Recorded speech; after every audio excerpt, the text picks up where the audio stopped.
Shalom.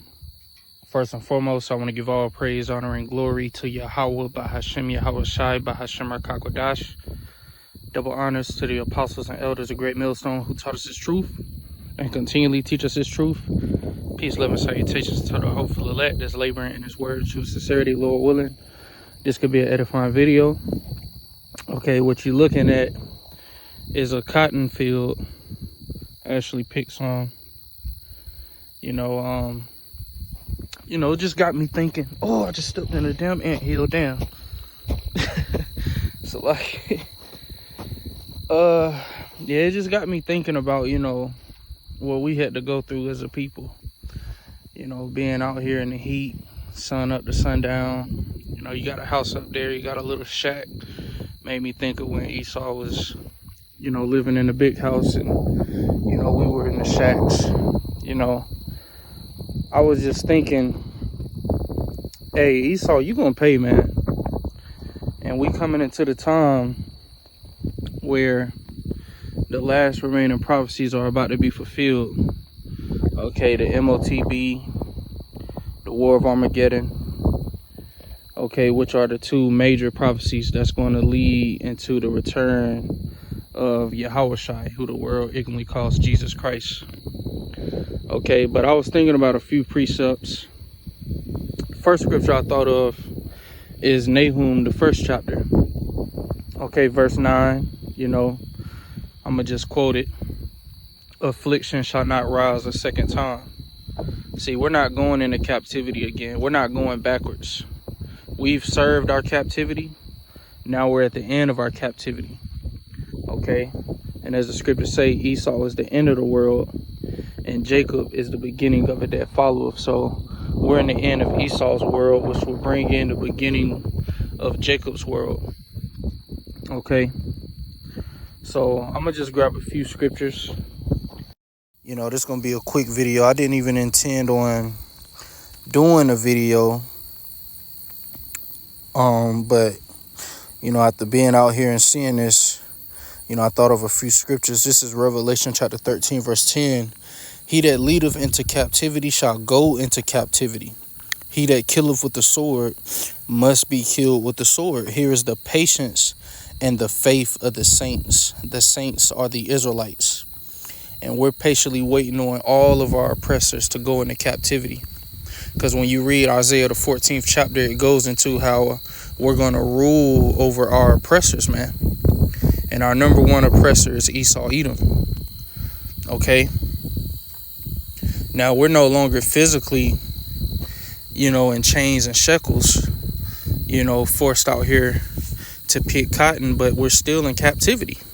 Okay? We're owned by the elites. Okay? That's why you have a birth certificate, a social security number, and you have the illusion of freedom because you get to pick your job. But we're still slaves, man. Okay? You have to work, you have to pay bills, you have to pay for water, you have to pay, for every damn thing.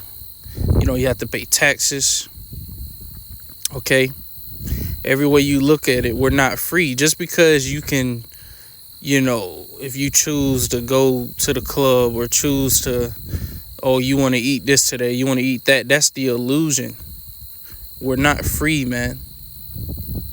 Yahweh Shai is going to liberate us and make us free. Okay, we're not going to need passports to travel. Okay, we ain't going to have to, pay tolls. You want to go to, this part of the world, you gotta pay this. No, man, we're not going to have to pay a damn thing. We ain't going to have to pay to go to another planet. We're going to have true freedom, man. Okay? True freedom. So he that leadeth into captivity shall go into captivity. You put us in captivity. Now it's your turn to go into captivity. Okay? Scriptures say, I'll grab it real quick. This Galatians chapter 6, verse 7. Be not deceived. The Most High is not mocked. For whatsoever a man soweth, that shall he also reap. So you're going to reap everything, that you sold, man. You sold, wickedness. You know, you shed the blood of the saints. You've blasphemed the Most High and His Son. You've done a lot of wickedness, man, and you're gonna reap your reward. Okay, your reward is gonna be 1,000 years of hardcore captivity, and you won't even be able to escape through death, because the Lord, His anger is gonna be in us. The hate that He has for you, He's gonna put it in us, and we're gonna have spiritual power. We're gonna be able to put your spirit right back in you every time you die. So you won't even be able to escape if we choose to keep you around. Okay, and after that 1,000 years, you're going to be exterminated, because there would be no use for you anymore. You were created to be the wicked. And Yahweh Shai, His kingdom will be a righteous kingdom. So there will be no need after you receive your punishment for you to still be around. Okay? But, being out here just seeing all this, man, it's beautiful that we're in the end of our captivity. Like the scriptures say, better is the end of a thing than the beginning.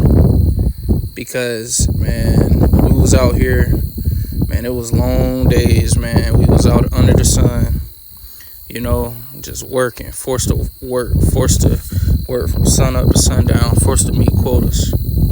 And Esau would be on the horse, he would have a rifle in his hand, had it whip. And we had no power, man. We're still under the curses, but that was like when we were like mud deep in the curses, man. The curses go into no might shall be in thine hand. Esau was able to pop our women, take our kids, do whatever he pleased to us, man. And now that he knows he's about to go down, now he's about to come full force on the tribes to try to prevent his inevitable downfall. Okay? So you're going to be judged without mercy. Let me grab that in James. This is James chapter 2, verse 13. For he shall have judgment without mercy that have shewed no mercy, and mercy rejoiceth against judgment. So you're not going to receive any mercy, Esau. Okay? You didn't show us any mercy. So the Lord, He's not going to show mercy on you. Okay?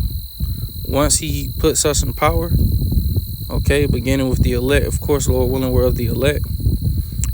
Hey, man, once the Most High put that hate that He has for you and us, and we're reminded of everything that you've done to us, man, we're going to just put pure hell on you, man. Pure hell. And the elites know it. That's why they're doing everything in their power to try to keep ruling. That's why they're about to make everything digital. They want to track everybody. They want to know. They want to have full control, because they know they're going to have to fight against Yahweh Shai and the angels. But they have pride that they're going to win. And Marco Rubio came out and said that there's, pretty much there's spaceships, UFOs, which we know are the chariots of Israel. He said they're constantly flying over nuclear sites, because the Most High is in control. This is His movie. So the chariots, there's been a lot of times where they've stopped nuclear war, because it's going to happen when the Most High wants it to happen. So, yeah, man, we're not going back to these times. We're going to be at rest again in the kingdom. And the former things shall not be remembered, nor come into mind. All right? What we went through, it's not even going to come into mind how good we're going to live. I'm going to grab that, and then I'm going to end this video. It's actually Revelation 21. This is Revelation chapter 21, verse 1. And I saw a new heaven and a new earth, for the first heaven and the first earth were passed away, and there was no more sea. So he's seeing, the aftermath of the nuclear destruction. Okay, Esau is taken out of power. All of these nations are stripped from power. And I, John, saw the holy city, New Jerusalem, coming down from the Most High out of heaven, prepared as a bride adorned for her husband. So he was seeing the elect coming down from the fathership. Okay, it says, and I beheld, and I heard a great voice out of heaven saying, behold, the tabernacle of the Most High is with men, and he will dwell with them, and they shall be his people, and the Most High himself shall be with them and be their power. And the Most High shall wipe away all tears from their eyes, and there shall be no more death, neither sorrow nor crying, neither shall there be any more pain, for the former things are passed away. So everything that we went through here in Babylon the Great, all the suffering, the stress, the curses, you know, the judgment from Yahweh Bahashem Yahweh Shai, it will be a thing of the past. Thing of the past. See, we're never going to be out here again picking cotton. Never. You know, them days is never coming back.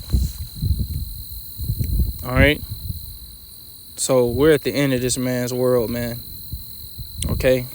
But I just want to do this quick video. Lord willing, it was edifying. With that, I'm going to say shalom.